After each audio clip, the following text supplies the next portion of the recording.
New Thought Media Network. We are a global broadcast network of positive music, media, and entertainment, inspiring humanity's evolution along the journey of enlightenment and creating a world of love, peace, empowerment, and prosperity for all. New Thought Media Network. Positively inspiring.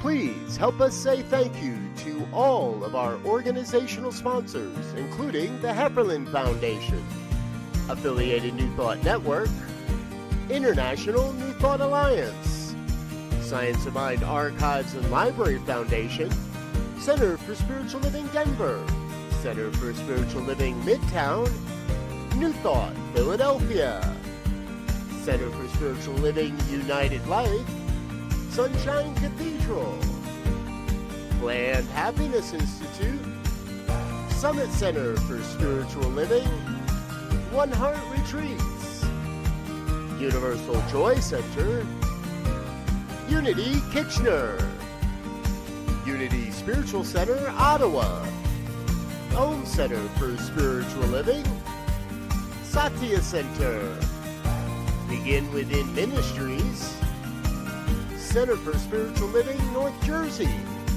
Unity of Savannah, and the Center for Spiritual Living Seattle, as well as all of our individual donors. On behalf of New Thought Media Network, thank you, and please like, share, and subscribe. New Thought Media Network, come be you.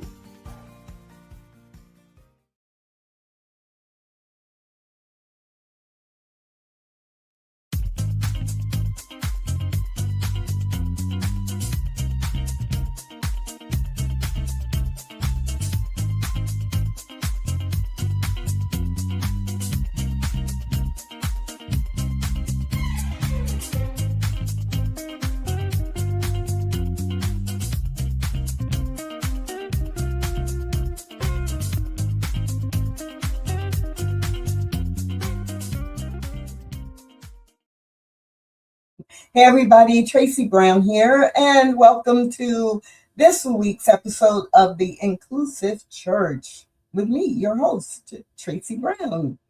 And every week we come together to remind ourselves and each other that it really takes not only commitment, but continuous action, continuous learning, continuous expansion and evolution if we want to achieve our intention of having spiritual communities where oneness does not require sameness. Whew. So a couple of things I try to do every week, or at least every other week, is 2 comments. Comment number 1, that when we say the inclusive church, I am using church on purpose because for some reason, for many people, the word church means a piece of property, or they get in their mind, a brick and mortar building, often with stained glass windows or a steeple, but even not. Maybe it's an office building, but it's a building. And what I want us to do is remember that church is not a piece of property. Church is a collection of people who are committed to studying and learning and practicing and teaching spiritual principles or spiritual belief systems. So the use of church is to really take the word back and use it to be talking about the people who come together and congregate for a spiritual purpose. That's number 1. Number 2 is the reminder that anytime I say the word leader, or I'm talking about the leaders in our churches, I am not limiting the definition of leader to minister. I'm talking about everyone who contributes to leading a team, contributing significant money to actually deliver on the mission and the purpose, people who volunteer, people who are on staff and are being paid to lead classes or present music, all of that. We're all of those people are leaders as well and need to be involved in executing on this commitment or desire to be inclusive. Okay, so having said that, what are we talking about this week? So if you were with me last week, you know that we are doing a series during Black History Month that is focused on moving from ancient wisdom to modern new thought, looking at how ancient African wisdom is showing up in or is reflected in what we know today as new thought. Now, I'm really clear. This is not about claiming new thought came directly from African cultures, at least the ones that I'm going to focus on. What it is about is demonstrating how what we often refer to as universal spiritual principle, how spiritual law works. It is impersonal. It works the same for everyone. These universal principles existed before the 1800s. And so, since it's Black History Month, we're going to look at 4 of the many, many African cultural wisdom pieces that mirror, in a lot of ways, what we know and what we teach in New Thought in the 21st century. So today, in week 2, we're focusing on insights and highlights from Yoruba, from the Yoruban tradition. And if you were to look at a map today, a lot, not all, but a lot of what we know of Yoruban tradition would be Middle Africa, Central Middle Africa. Maybe if you know your geography or if you look at a map, when you look at where Nigeria is today, you could say that a lot of Yoruban culture developed in the geographic area that is not exactly, the national borders of Nigeria, but where Nigeria overlaps on the map today and going west from the little west and a little east from there.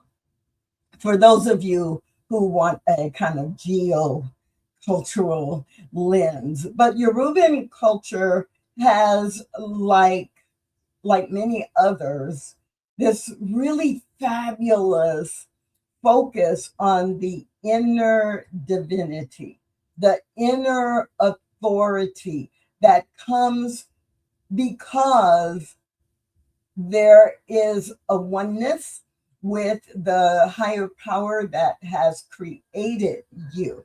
And there's so much about Yoruban culture that I love. It is going to be a little challenging for me to hold myself to 30 to 35 minutes.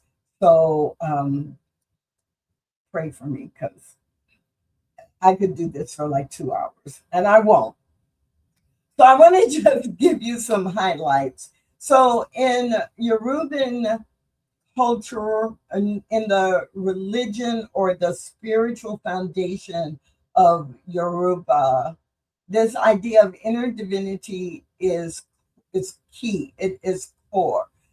Yoruba wisdom says that your Ori, O-R-I, knows the way. The power that you seek is already individualized as you. Destiny is not fate.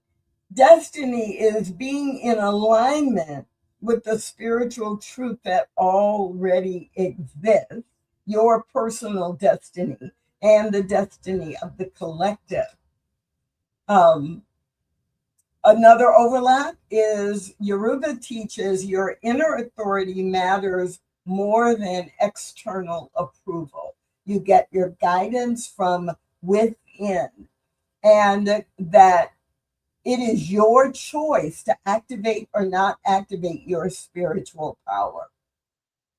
Life is responding to you. You are not waiting for life to happen to you or to direct your path, i.e., fate and destiny. And again, going back to trusting the intelligence within. Now, if I didn't tell you that that was Yoruba culture or identity or Yoruba teaching, you would probably say, wait a minute, that's what we teach in New Thought, whether it's unity or science of mind or divine science, or right, you would be like, oh yeah, that's what we teach. That's what I know to be true. And and so I love Wayne, I think you're absolutely right. It's like the indwelling Christ is everywhere, not just in our current time in the 21st century. The indwelling Christ is something that is known in many, many traditions over centuries and centuries and centuries of life itself. So it's easy to see that in ancient times when Yoruban teaching was saying your inner authority is your guide, it was a known principle. It was a known principle. We did not make this up. So Ori, Ori, it's a word that you may not be familiar with, but it is a concept. It is a philosophy or concept. Now, if you did just a direct translation of the word Ori, it would mean head, right? Representing a person's inner spiritual intuition, destiny, and personal, like guardian of the soul and the direction that you take. But it does in the cultural environment, it does basically symbolize the essential self. A lot of times in prayer or spiritual mind treatment, I will say, this is what I know about God, and what I know about me is that my true essential nature is the nature, same as the nature of God. And so Ori, that's what Ori is. It is like I am guided by, and my essential self is the nature of God. And so that is my light, that is my direction, that is my guardian, but that also is what delivers me into the next thing that I prioritize. So what are I'm just going to go over again some of the key aspects of Ori and how it fits into this structure of ancient wisdom. So literally it translates into Ori, translates into head, but not the physical head, but it signifies the inner spark, the divine spark within the foundation, the guide, the lead. It is also considered in some applications the personal deity that determines your life path, right? Not external, but internal. And it's the most important spiritual force in your life, right? It's intimately ingrained in you, and the primary lead. And some of you know that since I was a teenager, my motto for life has been you always have a choice. Saying that to myself, Tracy, you always have a choice. And so a lot of times when I think about how that directs me, it's like I go within and then I make the choice about what to prioritize or what to do next or where, what direction to go. And in many ways, Ori is like that. It's like it considers what could happen, what's out there, what's potential, and it guides you to make your own personal choices about that. So, this inner authority or this inner identity, even you could think of it as an inner identity in Yoruban wisdom, it's like that's your inner guide. And it's Black History Month, right? So I'm also pulling in how it showed up in African American culture, especially, but Black culture in the Western world, the Caribbean, the eastern part of South America, etc., as Africans were brought to the quote unquote Western world, and how some of that innately stayed with us or got translated from generation to generation, even though it wasn't taught as you are Yoruban and you will do it this way. So, Black culture says, don't let nobody tell you who you are. And I know when I was growing up, it was really embedded in me that because I was a Black person in a predominantly white society, and there was still a lot of tension. Oh, wait, there's still a lot of tension today, but that's a whole nother show. So, I remember being told as a young child that you cannot expect to know who you are based on how white people see you or what people tell you about yourself. You must go within and find your inner connection and be clear about who you are no matter where you go. And that, as I got older, got translated beyond racial stereotypes to simply, as a person, I am responsible for what I make of my life, and no one outside of me can dictate who I am or everything that I do or who I become. And so in Science of Mind, under the umbrella of New Thought, we teach self-concept is causative. What you believe about yourself is who you become, or the life that you believe you can have is the life that you create. And with the Yoruban tradition, that whole inner authority and identity piece is very clear. It's not about ego. It's not about power over someone else. It is about spiritual clarity of who you have come here to be. And there is no external person or system that can validate that. It is between you and that which created you, and it is your responsibility to express that. So, a lot of my thoughts in this last week and prepping for today have been around, well, if Ori is the head and it is the true essential nature, and I am to rely on that. When I was growing up as a Black person, what did I learn and how did I learn this principle? Because I promise you, nobody ever said to me in my growing up years anything about Yoruba or Ori or anything like that. I never even heard of Yoruban culture until I was probably maybe in my early 20s, but I think in my late 20s or early 30s. So, and the Black community in general, overlaying the norms and the cultural ideas that you see frequently, it's like I know who I am. Preaching in many Black churches is about affirming the goodness of who you are or who you can be or what you need to, who you can be in society.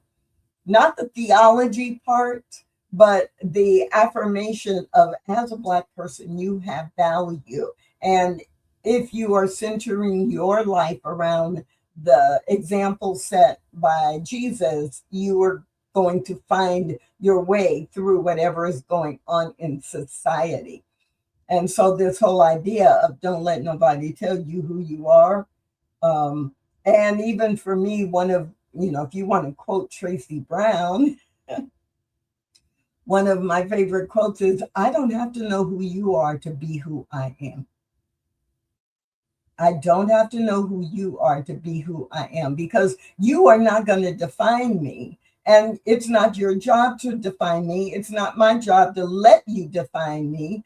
And so, probably for 25 or 30 years, that's been one of the quotes I've used a lot when I'm speaking or even just in my own spiritual practice.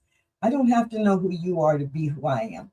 I'm not going to design my life based on who you are, how you treat me, how you show up, what you tell me you want, what you think is better. None of that. I'll hear it, but it doesn't guide me. So in New Thought, the overlap is the presence of spirit lives in me, as me, and through me. And I trust its guidance. It is the same thing.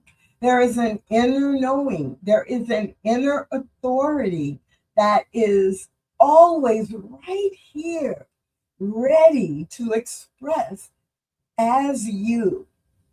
But you have to choose it. You have to welcome it. You have to implement it.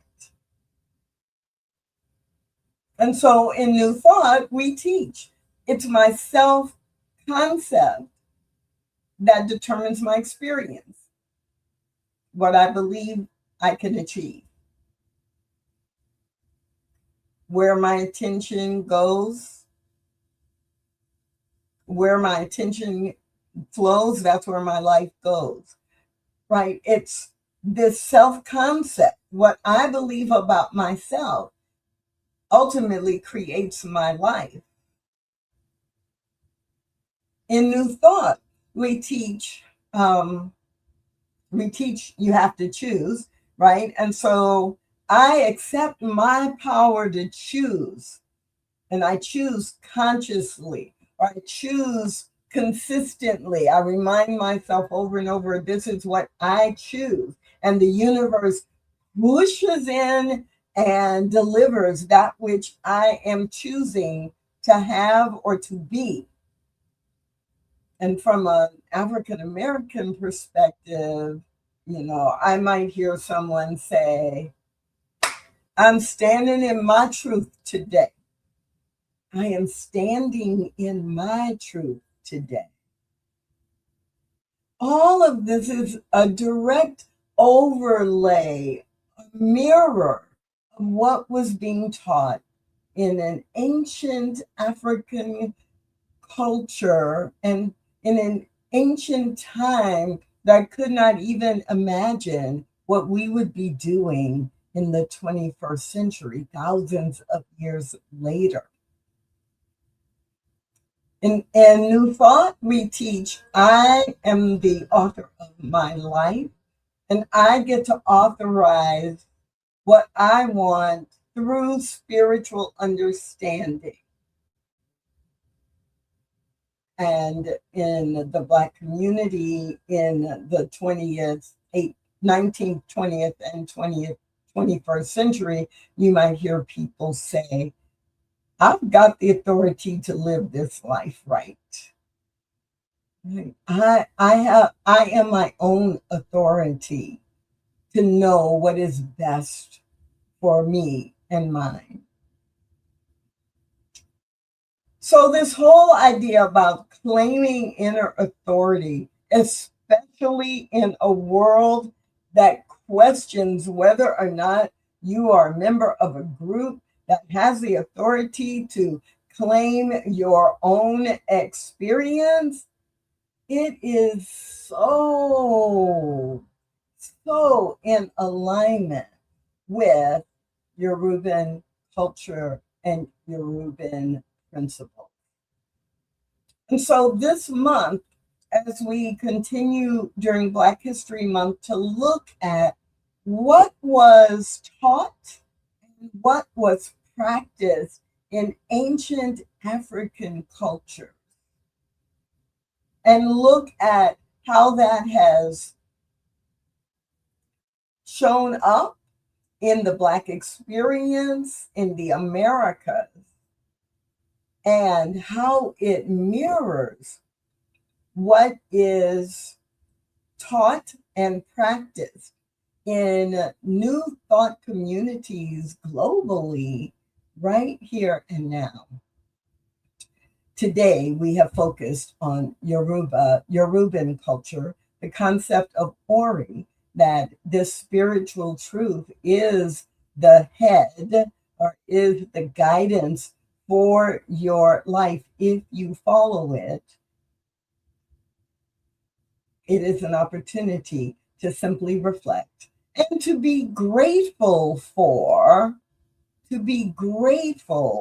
for our opportunity to honor the old while we live in the new.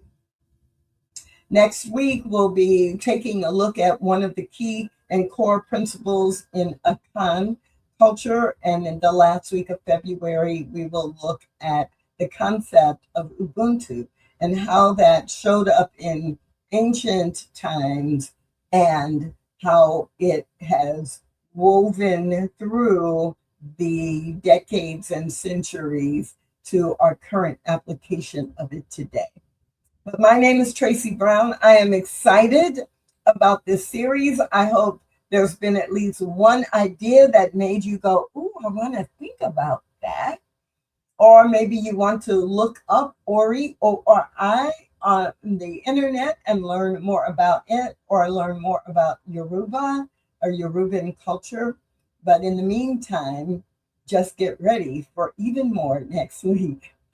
I'm so glad that you chose to be with me today, and we'll see you next Tuesday at noon Mountain Time, right here on the New Thought Media Network. Bye. Come expand your spiritual journey. Join us for Just the Talk. Sundays, 1 p.m. to 6 p.m. Mountain Time. Experience Unity Kitchener and Ottawa. Center for Spiritual Living Midtown. Center for Spiritual Living Denver. Unity of Garden Park. New Thought Philadelphia. The Sunshine Cathedral. Unity of Savannah. And the Om Center for Spiritual Living. Come unleash your spiritual potential with New Thought Media Network. Thanks for watching The Inclusive Church with Tracy Brown.